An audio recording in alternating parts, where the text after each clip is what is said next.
How's it going? Welcome to another video. So, welcome to a contest entry. Today, we are doing a simple contest entry video. We are entering This Is Music's 1,000 subscriber video entry.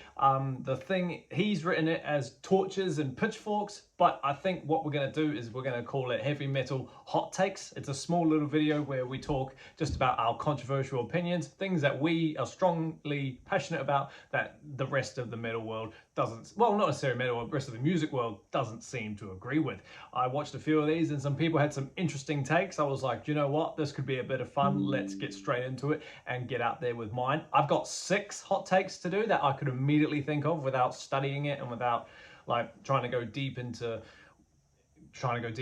So I was like, all right, let's just get this one out of the way and it will be good fun. So if you're unfamiliar, This Is Music has hit 1,000 subs and this is the contest video for it. If you're unfamiliar with his channel, please go watch some stuff. He's an awesome dude. He's fun to watch. Like I said, I'm really enjoying his Bathory little series that he's doing where he's going through the entire Bathory discography for the first time, and I remember doing that. It was great fun. But yeah, go subscribe to him, go support him. Let's get him up to 2,000 because why not? That's always good fun to watch others rise the ladder of YouTube fame. But yeah, without further ado, let's just get straight into our hot takes. Let me know down below what your controversial heavy metal opinions are, and we'll have a conversation about who's right and who's wrong. So yeah, my first take is just going off a CD that I've got lying here. My first hot take is that De Mysteriis Dom Satanas is not Mayhem's best album. Don't get me wrong, I love that album. It's absolutely iconic as in terms of black metal, in terms of true Norwegian black metal, and just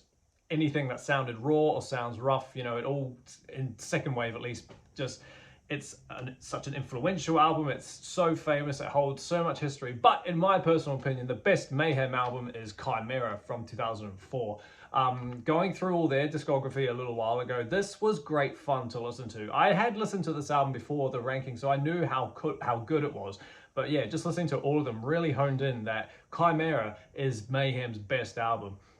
It doesn't have the raw production that De Mysteriis has. It still sounds rough. It's obviously still black metal, but like it doesn't sound as backyard done as De Mysteriis does. Obviously, what's his name's not on here. Attila's not on this for vocals. This is done by Maniac, I'm pretty sure, off the top of my head. Maniac's on the vocals on this one, and it sounds amazing. The tone on this, it's so dark, it's heavy, it's like, it's low. It's not as low and muddy as Auto Ad KO. That's a really terrible sounding album, but just honestly, if you haven't heard this album and you deem to be yourself a Mayhem fan, go listen to it and you'll see what I mean. Whore is a great opening song. I love the little before it goes in. My Death is great. Rape Humanity with Pride is awesome. Slaughter of Dreams is awesome. Chimaira, the title track. It's a quick album. It's only 8 songs, but like it's honestly, I wouldn't say it blows away De Mysteriis, but I do prefer listening to this one a lot more than I do De Mysteriis. So yeah, that's my first one. Chimaira is Mayhem's best album. The second one is one that kind of got inspired from Mercyful Metal, who took part in the channel, took part in the contest, and he brought Death up, and I was like, do you know what? I've got a controversial Death opinion as well. My opinion is that Spiritual Healing is the best Death album. I've seen a few rankings of Death over the years, and a lot of people don't seem to praise this as much as me. It might just be the fact that this was the first one that I kind of, you could say, connected with when I was getting into Death not too long ago, like the last 5 years or so. I don't know why, I gravitated to this album more. I don't think it had anything to do with the album cover or whatnot, but I think what did it for me that made me like solely agree on that this album is top was the song Defensive Personalities. To me, that song is just amazing. I just love that little breakdown part where the bass drums go, and it's just, oh, it's insane. I don't even know if you can call it a breakdown, but that riff section, you know exactly what I'm talking about. Living Monstrosity is a fantastic song. Altering the Future is great. Maybe it's the topics on this album that make me want to put it above everything else. While Leprosy is a fantastic album, as is Human and all that, this one just creeps up to the top for me. It's their best stuff. I know my friend Ricky over on the Horror Master channel, he put this one last, I'm pretty sure. And I was like, mate, what are you doing? You're hurting me. But yeah, honestly, Spiritual Healing, the title track, is awesome as well. Genetic Reconstruction, Killing Spree, it's a great album. If you haven't heard this, if you're only casually listening to Death and you won't go past Leprosy, keep going. Spiritual Healing is a fantastic album. Don't listen to the critics. Don't listen to fake fans. Spiritual Healing is the best Death album, in my opinion. Right, what's a Rusty video without Iron Maiden? If you know anything about me, you know that Maiden are my top. However, a bit like most things, I've got some controversial Maiden opinions too. There is one album in particular that 95% of the fan base praise above all others, and I'm just like, no, it's not that good. It's okay, it's not amazing. Ladies and gentlemen, I'm talking about Seventh Son of the Seventh Son. I honestly get a burst of annoyance when I see people put this album at #1. I'm just like, really? Really? Do you know, I understand that we can all have opinions and whatnot, but like, really? This is your favorite? I don't get it. It probably stems from my hatred, like proper hatred for Can I Play With Madness. People have come up to me before and said that that's a stupid opinion. It's not that bad. It's good. I saw you singing it live. Yes, of course I sung it live because it was live and you're in the moment, obviously. But as part of the whole studio, no, I've always hated Madness. It taints the album, man. Like, honestly, Moonchild is a weird opening song. I think, like, I get the proggy side of things. It's just commercialized Iron Maiden. They've come off the Power Slave and the Somewhere in Time gritness stuff, and they go into like Radio Queen elements of like perfect production and things like that. That's what I reckon. Madness is a terrible song. We all know it. Infinite Dreams, yes, it's funky, but like Okay, so that's probably my favorite on side A, in my opinion. The Evil That Men Do, yeah, it's good, but like it's the Trooper 2.0, and again, it's hard to praise an album with songs that are so overplayed as well. That's the hard part. But yeah, Seventh Son, the title track, yes, that's good. I will defend that song. It's a 10-minute epic and it's great fun. But yeah, the Prophecy and the Clairvoyant. The Clairvoyant is the intro. The intro to Clairvoyant is good. But other than that, no. And then Only the Good Die Young, probably, yeah, top 3 of this album, but I do not give this there are so many other Maiden albums that I listen to over this one. I put No Prayer over this. I put Virtual 11 over this. X Factor, they're great albums.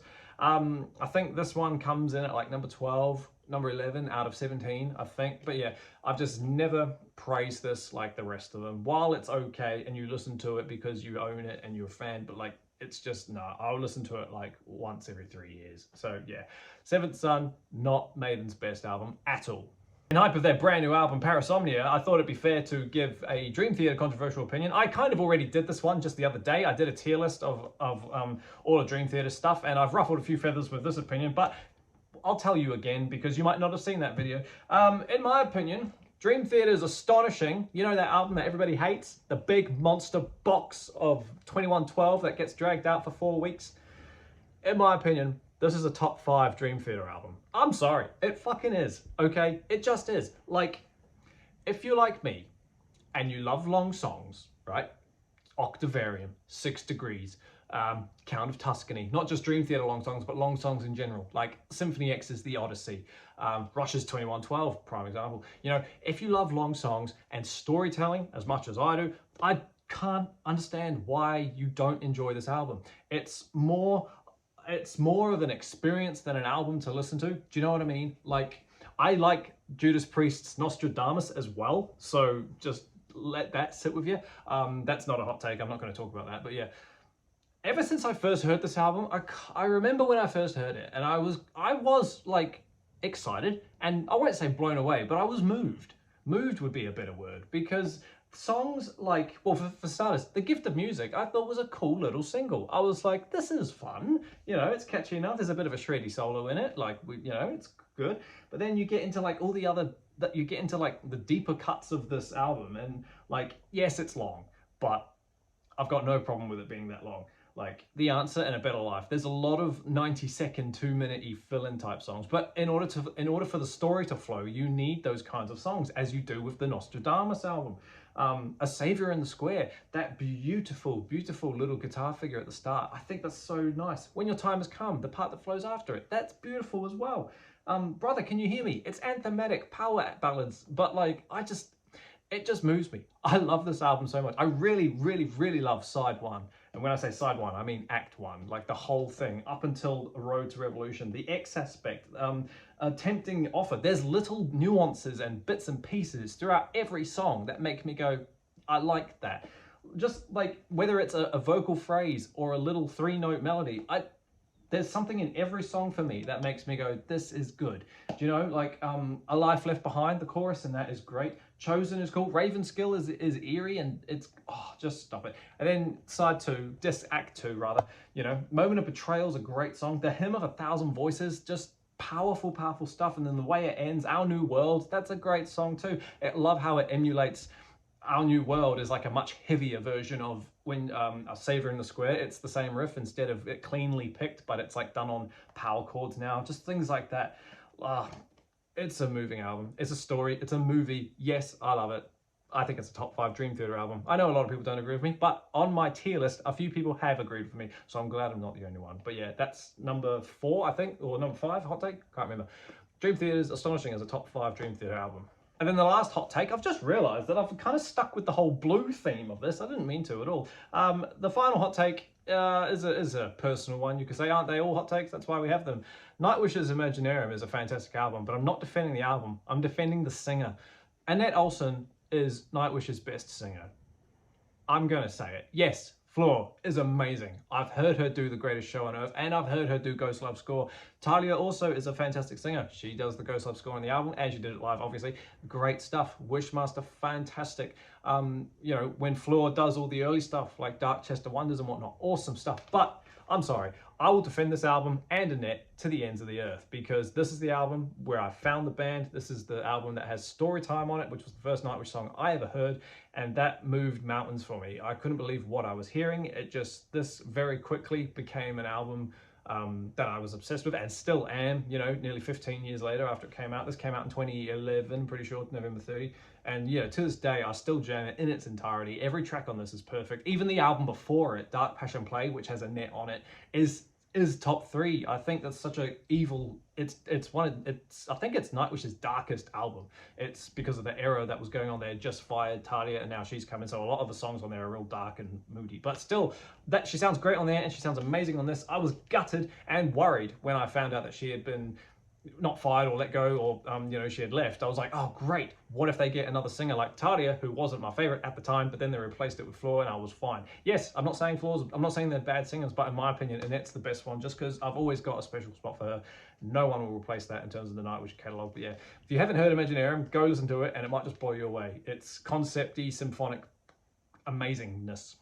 There we are, team. That's my choices for my heavy metal hot takes. Go on, lay it on me, roast me. I know The Astonishing's a bad album, and I know Seventh Son is the best thing Maiden have ever done, but guess what? That's what I think, and that's how I feel. Seventh Son is overrated, and The Astonishing is incredibly underrated, so I'm just going to leave you with that. Like I said at the start, go check out This Is Music, go watch his contest video, and go watch some other stuff. Let's bump up his subs. And while we're bumping subs up, bump mine up too. I'm so close to 1,000. I'm gonna have to start figuring out what I want to do for 1,000. So yeah, if you want to contribute to that, awesome stuff. Greatly appreciate that. And but yeah, keep an eye out for the next video. I've got another little challengey thing from Merciful Metal coming out soon.